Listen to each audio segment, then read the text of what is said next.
Today's a grand day for Jesse. It's a day of celebration, a day of tribute to a young man who lived his life very well, lived life to the fullest, and was doing exactly what he wanted to do in life, and that was to be in the military. And you can't ask for much more than that if a person is doing what he wants to do.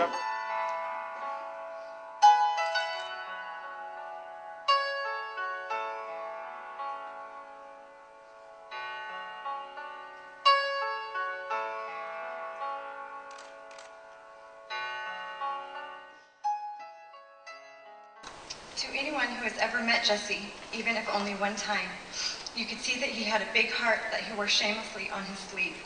He took great pride in always telling people that he loved them, even his most macho friends. That was the one thing that drew me the closest to him. He was so full of love and so willing to share it unconditionally. From the very beginning of our relationship, he expressed his deep desire to start a family. He wanted nothing more in his short life than to create life out of love. I told him over the phone that I was pregnant, and until that moment, I had no idea you could hear the sound of a smile.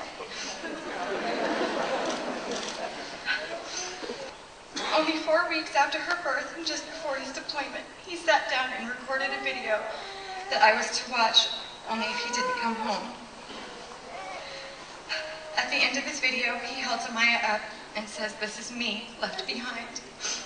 He is right, and I will be eternally grateful that he will now be a part of my life every day. I promise that I will make sure that Amaya knows him and how full of life he was.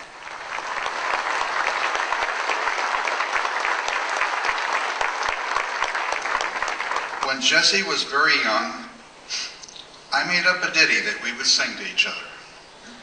I love Jesse and Jesse loves me, and we're as happy as we can be. And Jesse would come back and sing, "Do-wah, do-wah, do-wah." He would sing it to me, and I would sing do-wah back to him. It became known as the do-wah song. The day before Jesse went back to Iraq in December,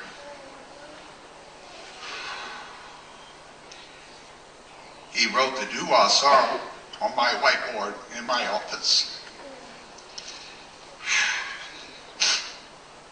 Jesse left me a video disc in case he did not come home.